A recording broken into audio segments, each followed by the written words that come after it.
مصطفیٰ کا ہم سفر، گلی گلی نگر نگر، لٹایا جس نے اپنا گھر، احسان جس کا دین پر ہے، چرچ جس کے عرش پر۔ نحمدہ ونصلی علی رسولہ الکریم، اما بعد۔ معزز سامعین، السلام علیکم ورحمۃ اللہ وبرکاتہ۔ سیفی علی خان رافضی عورت نے حضرت ابوبکر صدیق رضی اللہ تعالیٰ عنہ پر ایک ناروا حملہ کیا، غلط الزام قائم کیا۔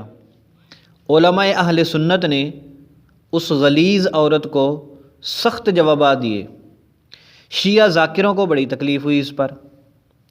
ایک شیعہ ذاکر کہتا ہے بطور طنز کے اہل سنت سے کہ اگر حضرت ابوبکر کے فیصلے پر سیفی علی خان نے اعتراض کیا ہے تو یہ اعتراض تو انجینئر محمد علی مرزا نے بھی کیے ہیں، یعنی وہ بھی حضرت ابوبکر و عمر کے کئی فیصلوں کو غلط کہتا ہے۔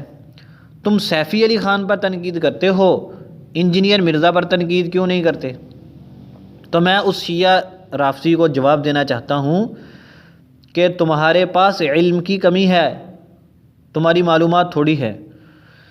انجینئر محمد علی مرزا نے صحابہ کرام پر جو اعتراضات کیے ہیں، تنقیدات کی ہیں، علماء اہل سنت نے اس کے جوابات دیے ہیں۔ دوسروں کو چھوڑے، میں نے الحمدللہ خود حضرت معاویہ رضی اللہ تعالیٰ عنہ صحابی رسول پر ہونے والے اعتراضات کے جوابات دیے ہیں، آپ میرے چینل پر جا کر دیکھ سکتے ہیں۔ اہل سنت عالم مولانا علی معاویہ صاحب نے صحابہ کرام پر ہونے والے اعتراضات کے جوابات دیے ہیں۔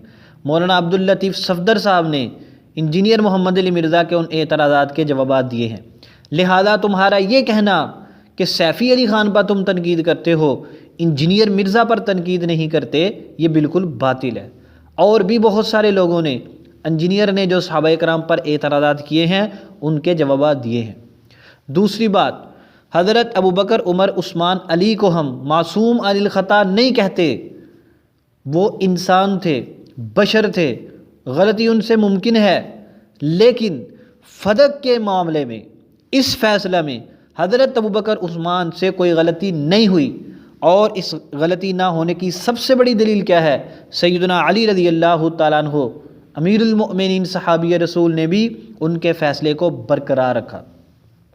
اگلی بات سنیے، انجینئر مرزا کا تم سہارا لیتے ہو کہ وہ بھی صحابہ کرام پر اعتراضات کرتا ہے۔ یاد رکھو، انجینئر محمد علی مرزا ہمارا بندہ نہیں، اہل سنت کا نہیں، وہ تمہارا بندہ ہے۔ اہل سنت کے تمام گروہ اس سے برات کا اظہار کر چکے ہیں۔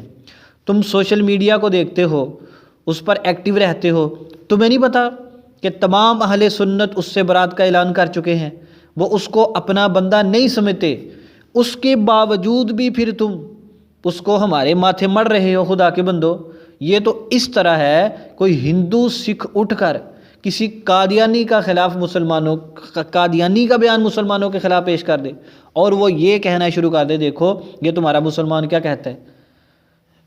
قادیانی اپنے آپ کو لاکھ مرتبہ مسلمان کہتے رہیں، لیکن پوری امت ان کو مسلمان ماننے کے لیے تیار نہیں ہے۔ اسی طرح انجینئر محمد علی مرزا لاکھ اپنے آپ کو سنی اہل سنت کہتا رہے، لیکن اہل سنت اس کو سنی ماننے کے لیے تیار نہیں ہے۔ وہ تمہارا بندہ ہے، تمہاری غلط اذان کا دفاع کرتا ہے، تمہارے جھوٹے کلمے کا دفاع کرتا ہے۔ ہم تمہیں کائنات کا غلیظ ترین کافر سمجھتے ہیں اور وہ تمہیں مسلمان کہتا ہے۔ تم بھی صحابہ کرام پر تنقید کرتے ہو، وہ خبیث بھی صحابہ کرام پر تنقید کرتا ہے۔ تم بھی سیدنا معاویہ رضی اللہ تعالیٰ کے دشمن ہو، وہ بھی سیدنا معاویہ رضی اللہ تعالیٰ کا دشمن ہے۔ تم بھی اہل سنت پر تنقید کرتے ہو، وہ بھی اہل سنت پر تنقید کرتا ہے۔ لہذا انجینئر محمد علی مرزا تمہارا بندہ ہے، وہ ہمارا بندہ نہیں، تمہارا ٹاؤٹ ہے، چیلا ہے۔ اہل سنت میں گھس کر اہل سنت لوگوں کو بدنام اور خراب کرتا ہے، جس طرح کے قادیانی مرزائی مسلمانوں میں گھس کر مسلمانوں کو، اسلام کو خراب کرتے ہیں۔ لہذا انجینئر مرزا کو لے کر تمہارا ہمارے اوپر اعتراض کرنا، طنز کرنا بالکل باطل ہے۔